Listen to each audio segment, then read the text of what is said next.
Assalamualaikum dan selamat petang. Apa khabar semua? Dah pakat makan dah ke? Sekarang dah pukul 3.30.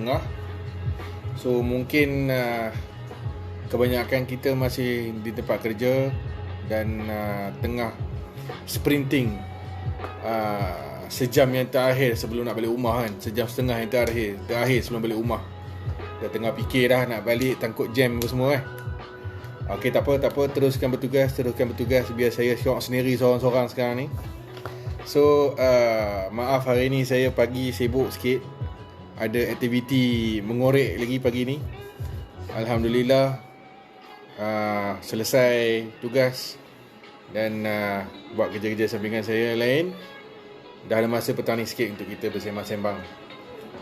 Okey, so balik kepada topik perbincangan kita semalam pasal 4 jenis personality yang ada pada setiap individu. Hari ni saya nak cerita pasal sanguine. Bukan penguin sanguine. Okey. So orang sanguine ni dia macam mana? Dia ciri dia boleh dikatakan sebagai orang yang popular.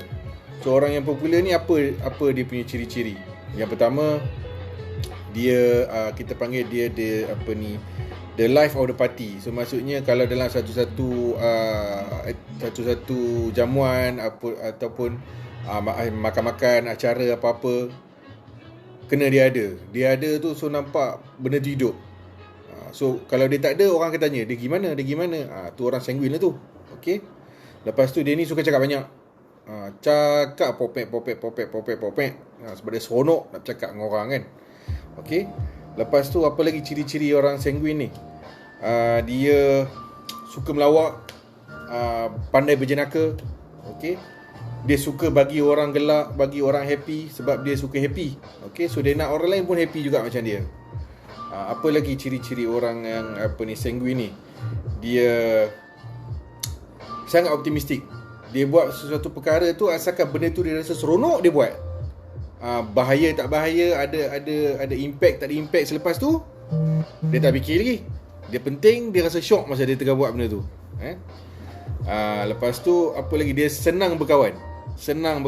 So you mesti ada pernah experience orang ni, dia tak pernah kenal, dia tak pernah jumpa, tapi bila start bersembang tu dah macam kawan bertahun. Tu orang yang sanguine lah tu. And then dia sangat kreatif, berfikir luar kotak. Dia yalah, sangat kreatif. Dan dia ni selalunya pandai bercakap, pandai tarik orang untuk buat kerja, dia pandai tarik orang untuk join dia buat apa-apa. And macam saya cakap, dia tak suka sesuatu perkara yang boring. Dia tak suka keadaan tu boring. So dia akan cuba untuk menghidupkan keadaan tu. Ni ciri-ciri orang sanguine. Dan apa-apa benda yang baik pun, kalau berlebihan ni, dia akan membawa mudarat, kan? So jadinya orang sanguine ni kena berhati-hati sikit. Sebab apa? Kadang-kadang dia cakap banyak sangat, fakta tak ada langsung, banyak cerita gebang Bak kata cerita lebih, khabar pun boleh terbang. Ni orang sanguine ni. Makcik-makcik bawang, pakcik-pakcik bawang, kebanyakannya jenis sanguine ni. So apa kita nak buat? Kurangkan kita bercakap, kita lebihkan dengar orang bercakap. Pasang telinga lebih. Allah bagi kita 2 telinga 1 mulut. Nak suruh buat apa? Nak suruh kita dengar lebih daripada kita bercakap, kan? Alright. So apa lagi? Orang sanguine ni dia punya improvement yang perlu buat. Satu tadi, kurangkan bercakap lah, lebihkan mendengar. Okay. Lepas tu orang sanguine ni dia suka tokok tambah cerita. Dan sebab nak bagi syok, nak bagi sedap, kan? So tu saya cakap, cerita sampai khabar pun boleh terbang, kan? So amalkan, kurangkan bercakap, lebih sudu berdakwah. You nak tambah-tambah sikit boleh, tapi nak bagi penyeri je lah. Jangan nak buat cerita rekaan, kan? Okay. Lepas tu macam saya cakap, orang sanguine ni dia buat apa-apa benda ikut dan. Dia rasa syok, dia buat, kan? Consequences, dia punya akibat daripada apa yang dia buat tu belakang kira. So tak boleh macam tu lah. So bila jadi macam tu, dia akan buat jadi caca marba. Dia buat lepas tu dia tinggal macam tu, kan? So apa yang dia kena buat? Dia kena belajar kena disiplin lah. Belajar disiplin. Macam mana nak disiplin? Tulis. So benda apa dia kena buat? Dia buat tulis, to do list. Buat to do list tu. Okay, supaya dia tak lupa. Sebab orang sanguin ni cepat lupa. Sebab dia ialah asyik nak seronok, nak main nak sembang, nak happy-happy. So benda-benda yang tedious ni dia akan cepat padam.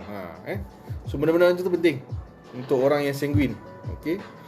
So tu sedikit perkongsian pasal orang sanguin ni. Dia punya ciri-ciri dia, dan sedikit penambahbaikan untuk dia punya kelemahan lah. Sebab kelemahan ni pun actually datang daripada dia punya kelebihan juga. Sebab macam saya cakap, bila kita buat sesuatu benda ataupun benda yang baik ni, kalau terlampau berlebihan, dia akan membawa mudarat. Contoh, air kosong bagus untuk minum, tapi kalau minum banyak sangat tak bagus ya, kan? Nanti air banyak dalam badan, asyik nak pergi kencing je kerja. Tu kalau hak jenis boleh kencing. Kalau hak jenis orang yang ada masalah buah pinggang, ada masalah jantung, minum air banyak, sakit air masuk paru-paru, dah sesak nafas, kena main hospital. Jumpa saya juga kan. Tu contoh lain. Ubat, ubat ada dos dia. Bila makan dos ubat lebih tinggi, jadi benda tak baik kena main hospital juga. Jumpa saya. Okay.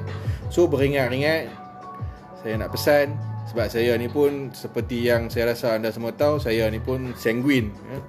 Orang yang suka happy-happy, suka fun, suka buat lawak, suka melawak, suka sembang semua kan. So alhamdulillah, saya sedar diri saya sejak saya baca buku ni.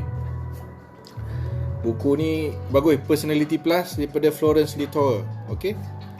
Buku ni saya dah pernah baca tahun 2010-2011. Lepas tu saya kerap ulang-ulang, sebab benda ni penting. Dia boleh guna untuk kita daripada segi tempat bekerja, daripada segi kita nak bersosial, daripada segi kita nak, kalau orang salesman untuk menjual, kalau dengan anak-anak, cara kita nak menjaga anak-anak kita, membesarkan anak-anak kita. Okay? Kita kena tahu personality semua ni. Alright. So setakat itu perkongsian saya petang ni.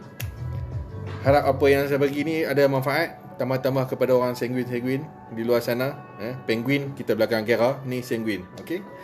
Jadi selamat bekerja, selamat rehat-rehat pada yang berada di rumah. Selamat fikir nak makan apa petang ni. Dah dekat petang 4.30 kan. Okay. Assalamualaikum, selamat petang. Jumpa besok.